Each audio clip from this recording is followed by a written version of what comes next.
More people with learning disabilities are living longer, and many still live at home with their families. Older family carers may need help themselves, and some get that help from their relative with a learning disability. These families are looking after each other, and this is called mutual caring. Well, you know, we're very good company for each other. And we always have a bit of washing to do every day for Ian. And he can get the washer and the spinner and all those kind of things. And when they're washed, I like to put them on the line. Well, I'm not very good at getting to the clothes line at the moment. So Ian can take them and put them on the line for me. Help him with his money, don't I? And he helps to spend it. He helps to spend it for mine and all. Don't you?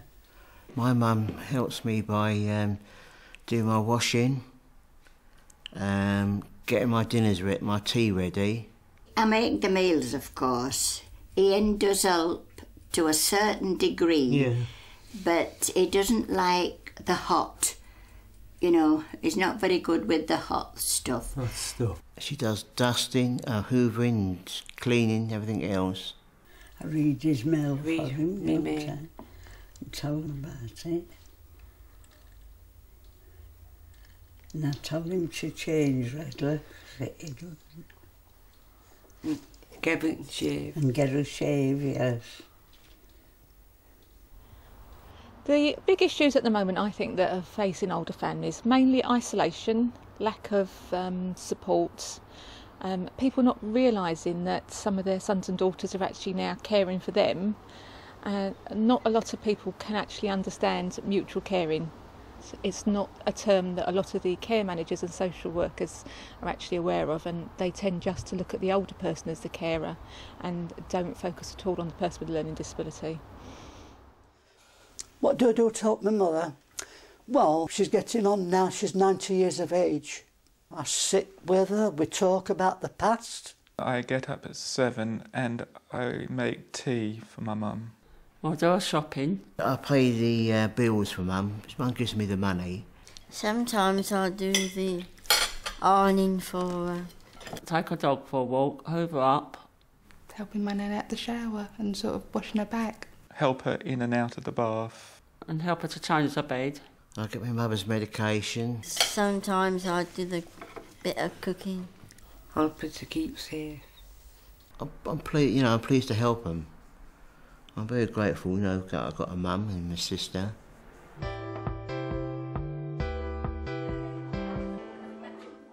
Being a carer can be challenging for anyone, particularly for people who need support themselves. Good job with my papers right nearby, wasn't it? I need to help my nan because she's sort of getting old and she's like 69 this year, and she sort of has cramp and gout and you name it, she's got it. And she sort of has asthma. She sort of like falls out of bed sometimes. And when she had her hip replacement, her leg was like a brick. I couldn't lift it up. My sister Debbie, she's 40-something, and she doesn't know what sometimes she doesn't know what she's doing sometimes, because she has fits, she has problem with fits. I've been caring for my father, helping my mother out since he had his stroke in February 2008. He was diagnosed with bipolar disorder in March 2008. Back in for Christmas, 2nd of December, I went to Aikendown. And I came home and I found Mum on the floor. And she broke her wrist. And she's in hospital for a month. If it wasn't for her, I'd be lost. My mother tells me to stay out of his way because of his behaviour. She tells me not to listen to him because he's not in the right frame of mind. My father denies he had a medical condition, If it wasn't for myself, my mother would have had a nervous breakdown. What's this? Is it 4 times a day? Just this one. Mutual carers in older families are often supported by other relatives too.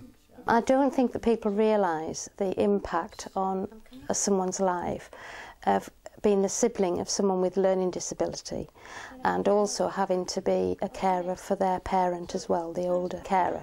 So I'm looking after 2 people, and I think it's had a massive impact upon my life.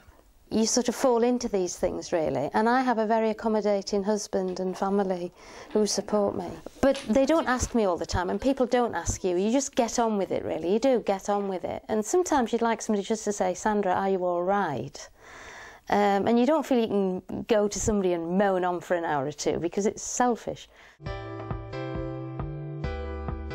I think a lot of the people with learning disabilities that we come into contact with haven't perhaps identified themselves as carers when we first meet them, and they're muddling along often in quite complex situations at home, and it's not until we mention the word that they're caring, they're carers, and that actually that's a really important role, that begins to be a sort of role they take on in a different way. Naming it's very important, I think. Now, while I'm here, what are you going to have for tea? We find out usually that somebody's in a mutually caring situation by chance quite often. So as a family or a person with a learning disability may approach us or come into contact with us for something entirely different.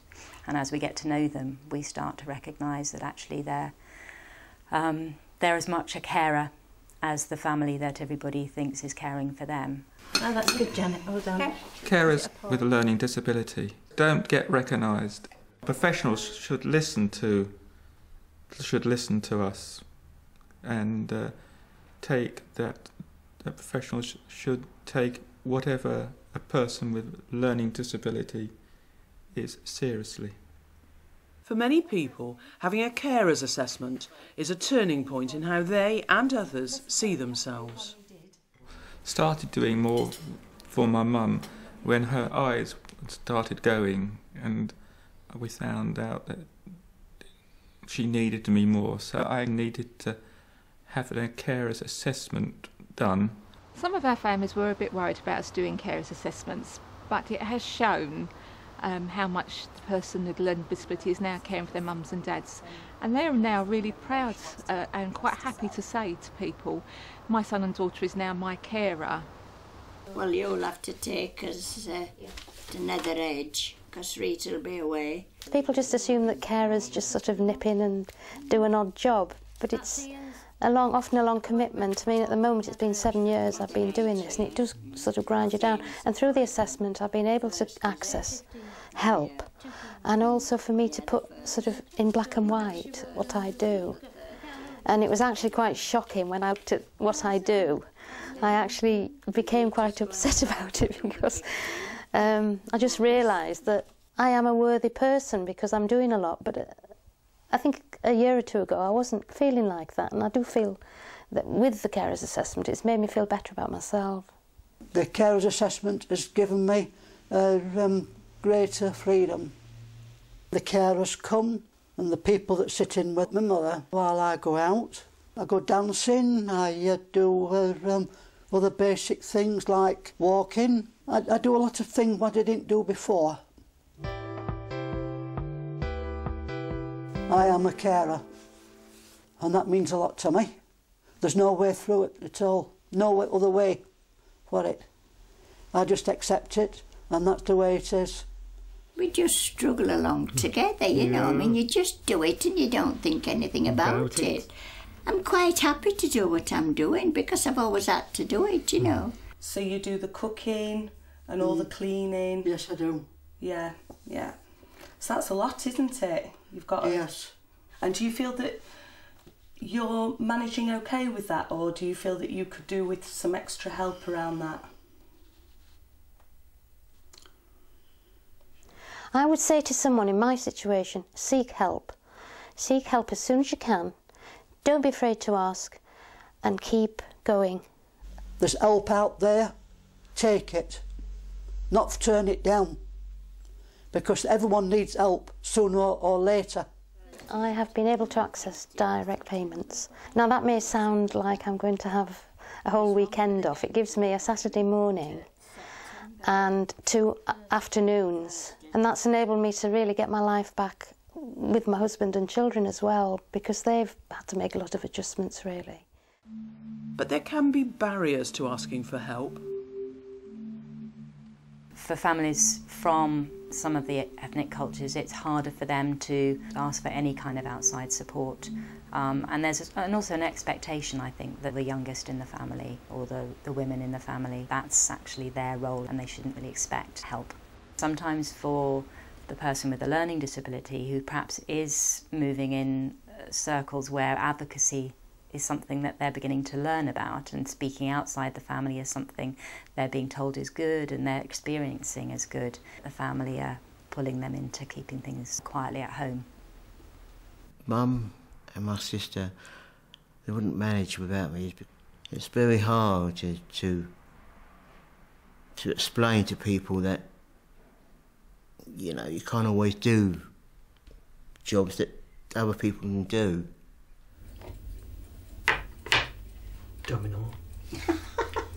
See, you've run that. As a person gets older, opportunities can open up for their relative with a learning disability, as Sandra's mother and brother are discovering. Now that she's more frail, he's able to come into his own, and he's actually exhibiting a massive range of abilities really. So I've just noticed that the relationship's very interdependent, and it's changing more so that my brother is the carer. Which in a way isn't bad, because it's allowing him to develop his skills. Well, the things I like being a carer is sort of like, I'm sort of like a caring person. I like sort of helping other people, and I like to sort of get another job sort of caring for other people. My dream for Andrew is that he's happy, he has someone to care for him, to fulfill all his dreams, and to help him and with his difficulties. My dream for Tony when I'm not here is for someone to care for him like I've cared for him all his life. My dreams? I don't know, I suppose one day to get married, have some children. I don't really know. Just to have a nice life, not to have a horrible life. It's just, I've had a tough life all my life, so I just want it to be really easy now, so, and get support and everything.